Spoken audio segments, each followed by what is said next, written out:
Big pass லைவ்ல ஒரு பக்கம் திவ்யா சாண்ட்ராவோட பல உண்மைகளை அவங்க சொல்லியிருக்காங்க. பட் இருந்தாலும் திவ்யா கொஞ்சம் காஷியஸா இருக்கிறது அவங்களுக்கு நல்லதுன்னு நான் சொல்றேன். ஏன்னா இது ஃபினாலே வீக். அந்த வீக்ல கொஞ்சம் அவங்க சொல்றதுல நம்ம எல்லாத்தையும் எடுத்து போட்டு வேற மாதிரி யோசிச்சு வேற ஏதாவது ரியாக்ட் பண்ண போயிட்டு அது நமக்கு கொஞ்சம் பாதிப்பா மாறிடக்கூடாது. இந்த ஃபினாலே டைட்டில் ரேஸ்ல இருக்கவங்க எல்லாருக்குமே இது காமனா சொல்றேன். பட் அதுல திவ்யா கொஞ்சம் எக்ஸ்ட்ரா காஷியஸா இருந்தா அது அவங்களுக்கு நல்லது அப்படின்றது என்னோட ஒப்பீனியன். அப்படி என்னெல்லாம் இன்னைக்கு நடந்துச்சு அந்த பெட்ரூமுக்குள்ள அந்த செகண்ட் ப்ரோமோ நடந்துச்சுல, அதுல டீட்டெயில் சம்பவம்லாம் நடந்திருக்கு. அதை கொஞ்சம் பார்த்துடலாம். சேனலுக்கு புதுசா இருந்தீங்கன்னா சப்ஸ்கிரைப் பண்ணிருங்க. வீடியோ பார்க்குற அனைவருமே மறக்காம லைக்கும் ஐப்பும் பண்ணீங்கன்னா இந்த வீடியோ பல பேருக்கு போய் சேர்ந்துரும். அந்த உதவியை பண்ணுமாறு கேட்டுக்கொள்கிறேன். இப்போ கண்டென்ட்டுக்குள்ள போயிடலாம். ஸோ இங்க ஒவ்வொருத்தரும் பிடிக்கும் பிடிக்காத ரீசன் சொன்னாங்களா, அது அங்கே ஆல்ரெடி கொஞ்சம் வியானா ஆல்ரெடி எதில் விளையாடிட்டு இருக்காங்க, கொஞ்சம் வெஞ்சன்ஸ்ல இருக்காங்க வியானா, அதுல கொஞ்சம் இருக்கு. அப்ப என்ன பண்றாங்க, ஸோ கேட்டிருக்காங்க போல, அரோரா கேட்டிருக்கலாம். அந்த கான்வர்சேஷன் ஸ்டார்டிங்கே திவ்யா பதில் சொல்ற மாதிரி தான் வருது. திவ்யா வந்து அரோரா கிட்ட பதில் சொல்றாங்க, என்ன ஆச்சு ஏதாச்சுன்னும் போது, இந்த மாதிரி என் கூடவே இருந்து இந்த மாதிரிலாம் சில விஷயங்கள் பண்ணியிருக்காங்க, அவங்கள நம்பவே முடியாது, அந்த மாதிரி ஒரு ஆட்கள் தான் நீ. நான் ஒரு விஷயத்த சொல்றேன்ல, அரோரா வீக்கெண்ட்ல வந்து கமருதீன் வந்து பார்வதி என்னென்னலாம் உன்னை பத்தி பேசியிருக்கா, நீ வீடியோ பார்த்துட்டு ஃபோன் பண்ணுன்னு நான் சொன்னேன் இல்லையா, அதே தான் இதுல போயிட்டு நம்ம விக்ரமும் சாண்ட்ராக்குமே பொருந்தோம். விக்ரம் வீட்டுக்கு போயிட்டு சாண்ட்ரா விக்ரமை பத்தி என்னென்னலாம் பேசியிருக்காங்கன்றது போய் ஃபுட்டேஜ் பார்த்துட்டு ஃபோன் பண்ண சொல்லணும். அந்த அளவுக்கு பேசி வச்சிருக்காங்க. ஸோ சாண்ட்ரா கனியை பத்தியும் விக்ரமை பத்தியும் எப்படிலாம் பேசியிருக்காங்க தெரியுமா, அந்த அளவுக்கு மோசமா பேசியிருக்காங்க. அதை போய் பார்த்தனா அனைவருக்குமே புரியும். எனக்கு அப்ப புரியல, இப்பதான் எல்லாமே தெரியுது அப்படின்ற மாதிரி திவ்யா சொல்றாங்க. இன்னொரு ஆங்கிள் என் அம்மா வந்து எதுவுமே சொல்லிட்டு போயிருக்க மாட்டாங்க, ஆனா என் அம்மாவே வந்து கொஞ்சம் பி அவேர், சாண்ட்ரா கிட்ட உஷாராரு இதுவா இருன்ற மாதிரி சொல்லிட்டு போகும்போது கொஞ்சம் நான் உஷாரா இருந்திருக்கணும் போல. அது என் தடுப்பு. நேத்து வேற பச்சை மிளகா வேற நான் போய் சாப்பிட்டேனே, எங்க அம்மா வீட்டுல போனா செருப்பை கைட்டி அடிப்பாங்களே அப்படின்ற மாதிரி பேசிட்டு இருக்காங்க. எப்படி செருப்பை கைட்டி எங்க அம்மா என்ன அடிப்பாங்களே, அந்த மாதிரி விஷயங்கள்லாம் நடந்துட்டு இருக்கும் போல இருக்கு அப்படின்ற மாதிரி இவங்க அரோரா கிட்ட சொல்லிட்டு இருக்காங்க. அரோராவும் கம்முன்னு கேட்டுட்டு இருக்காங்க. ஓகே, அந்த அளவுக்கு இந்த மாதிரி விஷயங்கள் நிறைய பண்ணியிருக்காங்க, என்னால முடியல அப்படின்றதையும் ஃபீல் பண்றாங்க. உடனே என்ன பண்றாங்க, ரம்யா இருக்காங்க, வியானா இருக்காங்க, அப்சரா இருக்காங்க, கெமி இருக்காங்க, மேக்சிமம் வந்த கேர்ள்ஸ் எல்லாருமே இருக்காங்க. ஃபைனலிஸ்ட்ல இருந்து திவ்யா மற்றும் அரோரா, மிச்சம் எல்லாரும் அங்க இருக்காங்க. உடனே ரம்யா பேசுறாங்க, அது எனக்கு அவ்வளவு நாள் இருந்துட்டு கடைசியில வந்து என் கிட்டே கூட இருந்துட்டு இப்படி பண்ணது எப்படி, நம்பிக்கை இல்லாதமையா என்கிட்ட வந்து வினோத் விக்ரம பத்தி இல்ல கனியை பத்தி எல்லார பத்தியும் சொன்னாங்க, நம்பிக்கை இல்லாமையா சொல்ல முடியும், நம்பிக்கை வச்சு தானே சொல்றாங்க. அதுக்கப்புறம் நான் நம்பல கம்பலன்னு பின்னாடி போய் பேசுறதா இருக்கட்டும், இதெல்லாம் பண்றது என்னது இது வந்து ஏத்துக்கவே முடியல என்னால. அப்புறம் எதுக்கு என்கிட்ட இதெல்லாம் வந்து பேசணும் சொல்லணும், நான் அவ்வளோ க்ளோஸா இருந்தேன், அவ்வளோ இதுவா இருந்தேன், எப்படி இதை சொல்ல முடியும் அவங்களால, எப்படி பேசியிருக்காங்க தெரியுமா கனியும் விக்ரமியும்.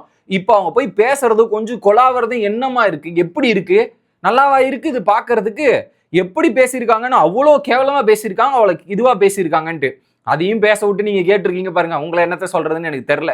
அப்ப எல்லாத்தையும் கேட்டுட்டு இதெல்லாம் பேசக்கூடாதுன்னு இவங்க சொல்லியிருக்கணும். அப்ப இவங்களுக்கு தேவைன்னும் போது இவங்க சைலண்டா வாச்சிருக்காங்க. உங்களுக்கு பாதிப்பு வரும்போது தான் நீங்க ரியாக்ட் பண்ணுவீங்க, ஆனா அதுக்கு முன்னாடிலாம் நீங்க ரியாக்ட் பண்ண மாட்டீங்கல்ல அப்படின்ற கேள்வி எனக்கு அந்த இடத்துல ரம்யாவையும் பார்த்து கேட்க தோணுது. ஓகேவா, அந்த அளவுக்கு பண்ணியிருக்காங்க, ரொம்ப ஒஸ்ட் அப்படின்ற மாதிரி சொல்றாங்க. அதுல நான் அழுதா மட்டும் அழு அழு அழு அழு அழுன்றாங்க, ட்ராமா ட்ராமா ட்ராமா இதெல்லாம் இருக்கு. இப்ப இவங்க அழுதுது என்ன, இவங்க என்ன பண்றாங்க, இதெல்லாம் பண்றாங்க, அதெல்லாம் உங்களுக்கு கண்ணுக்கு தெரியாதா, அதெல்லாம் இருக்காதான்ற மாதிரி ரம்யா ஒரு பக்கம் கிளி கிழிக்கிறா. இதுல என் எதிர இருந்து சொன்னாங்கன்னா பாம்புனா அண்ணா கொண்டான்னு சொல்லிட்டு போயிட்டே இருப்பேன், என் கூட இருந்துட்டு பண்ணதான் என்னால அக்செப்ட் பண்ணி ஏத்துக்க முடியல, அந்த அளவுக்கு இது பண்ணியிருக்காங்க, அதனுடைய வெளிப்பாடு தான் இதுன்ற மாதிரி இவங்க ஒரு பக்கம் சொல்றாங்க. உடனே வியானா என்னது இது ஆனாவுனா அல்றது இதெல்லாம் பண்ணிட்டு இது அப்படி பண்றாங்க அந்த மாதிரி.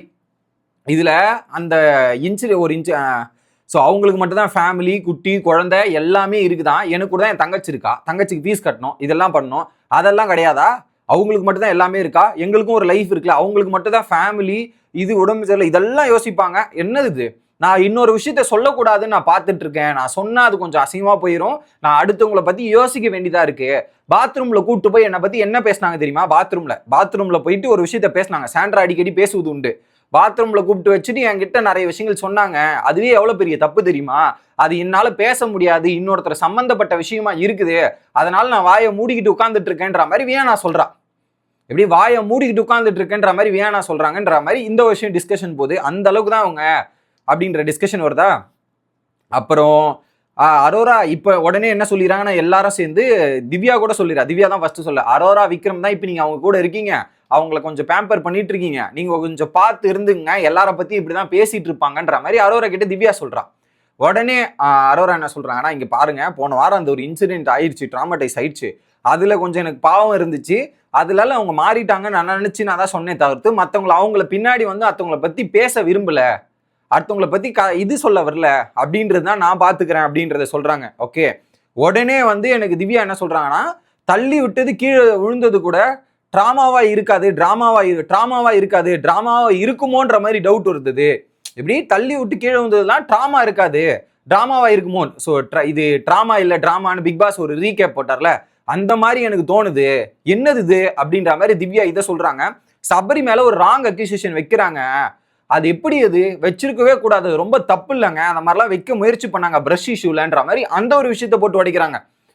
பாத்தீங்களா இல்ல, இது எங்க தடுக்கணுமோ எங்கே கேட்கணுமோ அங்கேயே நடந்துருக்கணும். இந்த மாதிரி அக்யூசேஷன் வைக்க ட்ரை பண்ணாங்கன்றது உண்மைதானே. சபரியோட ப்ரொஃபஷனல் என்னெல்லாம் பண்ணியிருப்பாங்கன்னு பேசினாங்க. ட்ரூத் பேஸ் மேட்டர்ல சபரி இப்படி போட்டு மாத்தி விடுறதுக்கான வேலை பார்த்துருப்பாங்க. ஸோ இதுல என்னால முடியல. இப்போ உடனே என்ன சொல்றாங்க, அந்த மேட்டர் கூட என்னால பிலீவ் பண்ண முடியல, அந்த கார் மேட்டர்ல கூட நிஜமாவே இருந்தாலும் என்னால பிலீவ் பண்ண முடியல அப்படின்னும் போது உடனே கெமி வந்துட்டு என்ன சொல்றான், நான் அவங்கள உடனே நீ அப்படி பேசக்கூடாது சொல்லிட்டா திவ்யா கிட்ட, நீ அப்படி பேசக்கூடாது, நீ சண்டை போட்டதோ இது போட்டதோ தப்பு கிடையாது, அது கரெக்ட் தான், பார்வதி கமருதீன் அந்த ஒஸ்டா பிஹேவ் பண்ணாங்க, இது வந்து நிஜமா இருந்துராதோ அப்படிலாம் யோசிக்காத, கரெக்ட் தான், நீ இதை வந்து யோசிக்காதன்ற மாதிரி கெமி அங்க ஒரு எச்சரிக்கை கொடுத்துடுறா. கெமி நல்ல வேலை அதை சொன்னீங்க அப்படின்றதான், இல்லைன்னா திவ்யாவுக்கு அது இதுவாகும். ஏன்னா அந்த இடத்துல பார்வதி கமருதீன் பண்ணது தப்பு, தட்டி கேட்டது நியாயம், எல்லாமே பக்கா கரெக்டா, அதை பத்தி நீ யோசிக்காதன்ற மாதிரி கெமி கரெக்டா லைனை வரைஞ்சிட்டா, போட்டு அடிச்சிட்டா. உடத்தே வந்து இல்ல அதுக்கு நான் ஃபீல் பண்ணல, அவங்களுக்காக தான் நான் போய் சண்டை போட்டேன், அவ்வளோ கேள்வி எல்லாம் கேட்டேன், எனக்கு இப்போ அந்த இடத்துல யாரா இருந்தாலும் கேட்கலாம், ஆனா இவங்களுக்காக கேட்டுக்கனேன்னு எனக்கு ஒரு மாதிரி இருக்கு, ஆண்ட் பண்ணுது என்ன ஒரு மாதிரி ஃபீல் பண்ண வைக்குதுன்ற மாதிரி அவங்க ஒரு பக்கம் ஊனி குடுக்குற மாதிரி இருக்குன்னு ஃபீல் பண்றாங்க. ஸோ அது தெரிஞ்சோ தெரியாமலையோ நீங்க பண்ணிட்டீங்க, அதை நினைச்சு ரிக்ரெட் பண்ண வேண்டாம். அது நீங்க உங்களுக்கு ஒருத்தன் கெட்டது தான் நினைச்சிருக்கான், ஆனா நீங்க அவங்களுக்கு நல்லது நினைச்சிருக்கீங்கன்ற பாயிண்ட்ல பார்த்துட்டு போங்க. இவங்க சொல்றதால திவ்யா எல்லாத்தையும் தலையில போட்டுக்கிட்டு வேற மாதிரி யோசிக்க வேண்டானே. ஸோ அவங்களுக்கு செட் ஆவையா அவாய்ட் பண்ணிருங்க, அவ்வளவுதான், simple as that. Divya avoid பண்ணிட்டு அவங்க வேலையை பார்த்துட்டு போனா திவ்யாவுக்கு நல்லது. இதுல இன்னும் கொஞ்சம் போக போக போக அது கொஞ்சம் பாதிப்பா போயிருமோன்ற எனக்கு ஒரு எனக்கு தோணுது. அந்த மாதிரி தான் இருக்கு. அரோராவும் இதுக்கப்புறம் பி கேர்ஃபுல்லா இருக்கிறதுல அவங்க 2 பேருக்கும் நல்லதுன்னு நினைக்கிறேன். இவங்க சொல்ற ஒப்பீனியனால இன்ஃப்ளூயன்ஸ் ஆகி எதுவும் பண்ணிராம இருந்தா நல்லது. இது உடனே வியானா வந்துட்டா வன்மத்தை கோக்குறது. விக்ரம் எப்படி தெரியுமா, விக்ரமும் வந்து பாத்தீங்கன்னா என்னென்ன பேசியிருக்கான் தெரியுமா சாண்ட்ராவை பத்தின்னு இந்த இடத்துல. ஏன்னா விக்ரம் மேல நல்ல ஒப்பீனியன், ஏன்னா ஒரு பாயிண்ட்ல சொல்லிட்டா திவ்யாவே, விக்ரம கூட நம்பலாம், மூஞ்சுக்கு நேரா சொன்னாரு, சாண்ட்ராவெல்லாம் முதுகுல குத்திருக்கா நம்ப முடியாதுன்னு சொன்னவொடனே விக்ரம கோத்துடுறா. விக்ரம ஒரு கெட்டவனா ப்ரொஜெக்ட் பண்ண ட்ரை பண்றாங்க யாரு, வியானா. உடனே என்ன பண்ணிட்டாங்க, அரோராவும் திவ்யாவும் உஷாராயிட்டாங்க, வியானா பேசுறது கேட்டு கம்முன்னு வந்துட்டாங்க. இதுல ரொம்ப கேர்ஃபுல்லா இருக்கும், எப்படா சான்ஸ் கிடைக்கும் குடுத்தி முச்சு விட்டுறலாம் அப்படின்றதுல ரொம்ப தெளிவா இருக்காங்க வியானா அவர்கள் அப்படின்றத சொல்லிக்கிறேன். அடுத்த வீடியோல வந்து சந்திக்கிறேன். Bye guys.